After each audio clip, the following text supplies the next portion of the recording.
So Kendrick Lamar. He put out a statement. I'll kick your ass. Okay. Put out a statement last week that says that this is going to be his final TDE album. Yeah. Thoughts? Amazing. Great. I think Makes sense. it makes sense. And they've done everything they need to do. The team is already in support of him doing this. I like that. And he's already been focusing on other stuff. I know his little cousin, Baby Keem, has been doing shit. They got a song coming out on Thursday. And on top of that, fucking like PG Lang is his like little Clothing brand. It's not. I don't think it's a clothing brand. I think it's like I won't say it's a label, but it's like I don't know what this is. I've never heard of this. PG Lang is Kendrick's like, and we'll watch the video in a bit.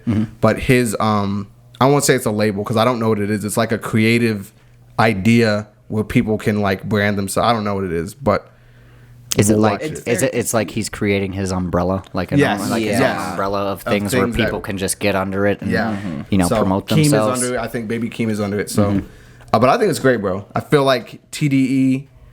Kendrick, I don't think he's outgrown them in any sense, but I think he's just ready to do his own stuff. I think he's outgrown. But a lot of people would say How long? Let me ask this.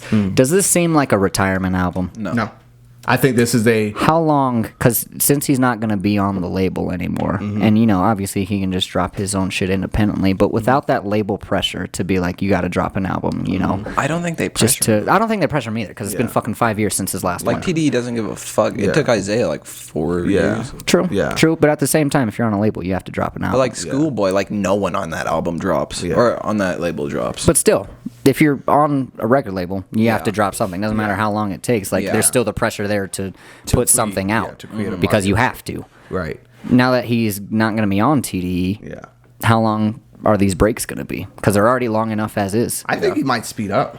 Interesting. Because I feel like you said, there's a pressure behind you having someone being like, we need an album like there's album deadlines, and we don't know what how the contract is, what it is, how the setup is, but I think with that, him being able to be more in control of his new umbrella, I think it just can be like at that point he can just like speed up or take his time. I think we won't see a different Kendrick, but I think we can see a Kendrick in his really pure elemental form. You know what I'm saying? Like he's gonna just be in Kendrick's bag and no pressure. Maybe not as much pressure. Who knows?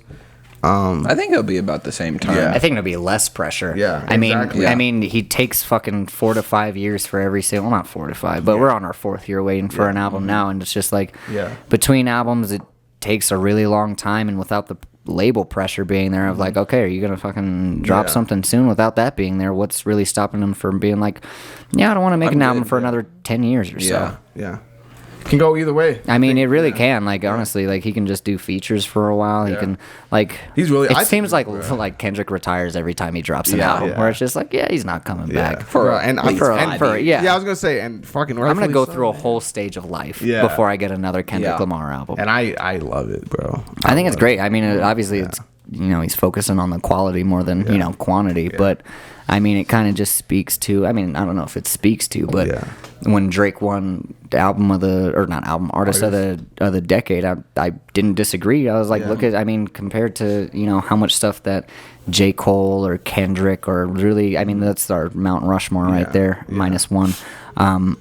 Compared to those two, I mean, the quantity that Drake drops is it's far more, and the quality is still there too. Yeah. So it's like aspects. Yeah, I mean, not every single like Scorpion. I don't like Scorpion. I can't get through it. I really can't. We're literally just. Oh, really? Yep. Yeah. It's not good. Like, I don't care what anybody has to say about it. I'm sure maybe if you take the time to truly listen to it, there might be out of both sides maybe like a whole album in there that's some really solid shit. Yeah. But I can't really take the time to listen to that much filler. It is very long. That's how I feel about Life After Death. Yeah. I mean, I'm the biggest Biggie fan that I know. Yeah. But fuck, that album's hard to get through. Like, a lot of songs, bro. But after listening to it for so long, like you realize the hits and you realize there's like 10 songs in there that are actually really fucking good. Pretty much all of Biggie's hits, I feel like, are in Life After Death. Yeah. Like there's Hypnotize, Kick in the Door, 10 Crack Commandments, fucking not Who Shot Ya, but Who Shot Ya was definitely on the later half. Like I think they added Who Shot Ya to as like a deluxe edition to Ready to Die, but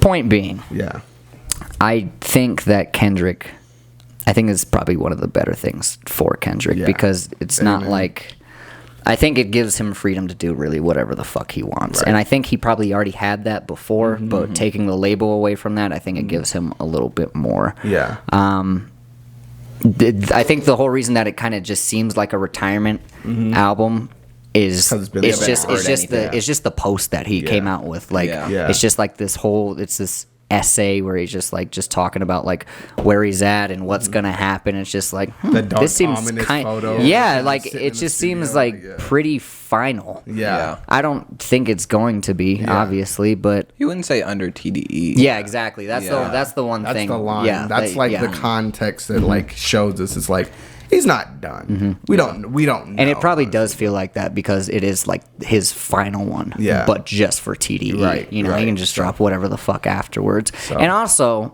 after Kendrick drops an album, there's always little things that he drops after it. Like after To Pimp a Butterfly, there's Untitled Unmastered, and then we got the Black Panther album, and then like maybe a year after that, we finally got Damn.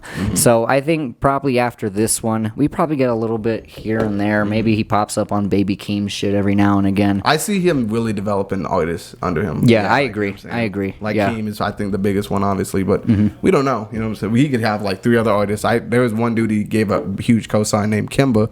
And Kimba's really cool. I checked out a couple songs of his. So, I think, like Fox said, just leaves a lot of room for freedom for Kendrick, which I think we all want because we all want Kendrick Lamar music. We're very huge fans here, especially at Talk of the Town. So, I'm excited, man.